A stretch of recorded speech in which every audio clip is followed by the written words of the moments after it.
Powering on and off. 1. Locate the power button on your computer tower or laptop. 2. Press the power button to turn on the computer.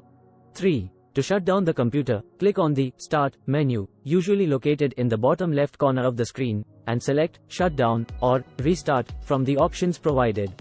Navigating the desktop. 1. After turning on your computer, you will see the desktop, which displays icons, files, and shortcuts. 2. To open an application or file, double-click on its icon. 3. To move or organize files on the desktop, click and drag them to the desired location. 4. You can also create folders on the desktop to keep your files organized. 4. Right-click on the desktop, select New, and choose Folder to create a new folder. Using the Start menu. 1. The Start menu is typically located in the bottom left corner of the screen. 2. Click on the Start menu to access various options, including opening applications, accessing settings, and finding files. 3. You can search for applications or files by typing their names in the search bar within the Start menu. Working with files and folders.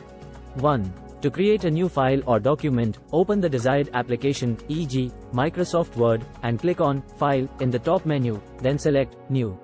2. To open an existing file, navigate to its location using File Explorer, Windows, or Finder, Mac, and double-click on the file to open it. 3. To organize files, you can create folders and move files into them. 3. Right-click on a blank area within File Explorer or Finder, select New Folder, and give it a name. 3. Drag and drop files into the newly created folder. Browsing the Internet. 1. Launch a web browser such as Google Chrome, Mozilla Firefox, or Microsoft Edge.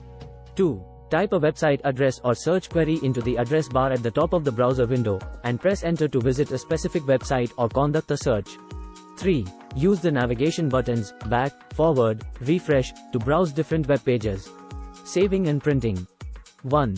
To save a document, click on File in the top menu, select Save or Save As, choose a location to save the file, and give it a name. 2. To print a document, click on File in the top menu, select Print, configure the print settings if necessary, and click Print to send the document to the printer. These basic steps should help you get started with operating a computer. Remember that the specific steps and interfaces may vary slightly depending on your operating system, e.g., Windows, Mac OS, and the software applications you are using.